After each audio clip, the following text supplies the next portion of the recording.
Hello, I'm Mark Vachey, the editor of the Modesto Bee, and I'd like to invite you to our newsroom here as we prepare to leave 2006 and move into 2007. It's hard to believe that we've come to the end of a year.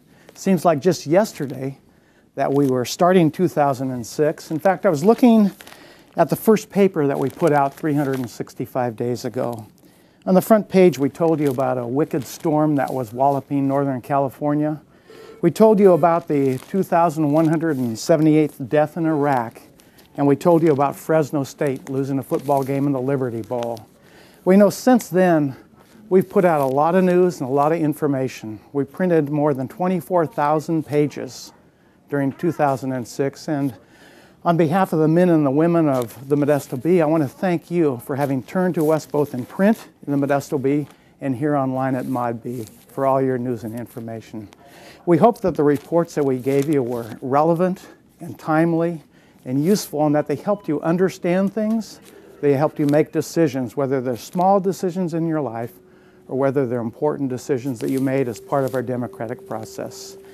You know, each year when we come to the end of the year, it's kind of hard to remember the stories that made the headlines. And I was reminded of that as I went back through the year and looked at all the stories that found their way onto the front page of the paper. We also went through a process of trying to figure out what were the top stories.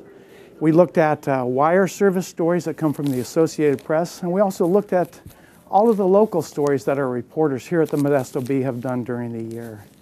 And in the next few minutes, we're going to have some of our key editors tell you what we decided were the top stories of 2006. And as we prepare to do that, again, I want to thank you for having turned to us, both in print in the Modesto Bee and online at Mod Bee, for all of your news and information. We hope that you'll turn to us throughout the year 2007, again, for news that can make a difference in your life. So thank you for being part of the Modesto Bee. Thank you, Mark.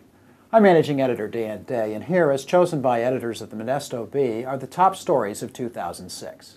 The number one story was the lethal summer heat wave that descended on California's Central Valley. Temperatures soared above 100 degrees for several days in the middle of the summer, and the usual cooling delta breezes vanished. In its wake, the heat left 20 Stanislaus County residents dead and caused millions of dollars in losses for farmers in the northern San Joaquin Valley. The second-ranked story was how the violence in Iraq and Afghanistan took a toll on families in our area. As of late December, 9 Marines and soldiers from the northern San Joaquin Valley had given their lives in service to their country this year. That brings to 19 the number of Valley men and women killed in combat since the war in Iraq began in 2003. Coming in third was the tragic death of California Highway Patrol Officer Earl Scott. He was gunned down on Highway 99 near Salida early the morning of February 17th. Investigators say he was killed while making a routine traffic stop. Arrested and charged with murder is a Stockton man, Columbus Allen Jr. Skyrocketing home prices in Modesto and surrounding towns are coming back down to earth. That's our fourth highest ranking story for the year. After the big run-up in prices and sales the last few years, prices appear to have peaked.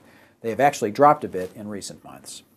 Our number 5 story was elections. After bitter spring campaigns, Adam Christensen defeated Mark Puttoff for sheriff, and Birgit Flatiger defeated Michael Cummins for district attorney. The fall election also had some fireworks. Jerry McNerney ousted incumbent Congressman Richard Pombo. Stanislaus County voters rejected a transportation tax. And in the county supervisors' races, Jeff Grover defeated Gary Lopez, while Dick Monteith defeated Janice Keating by a mere 16 votes. Rounding out the top 10 are the following stories.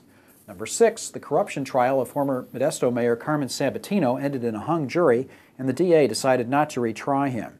Number 7, in Gustine, a man killed his 4 children and himself in a horrifying tragedy on the 4th of July holiday. Number 8, a former Hickman minister, Doug Porter, was arrested and charged with murdering 85-year-old Frank Craig back in 2004.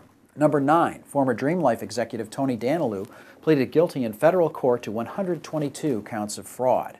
We have a tie for number 10, SafeMart's acquisition of Albertsons grocery stores in Northern California, and Walmart's decision to give up on putting a supercenter in Turlock. Those are the top stories from 2006. We wish all our readers a happy and prosperous 2007.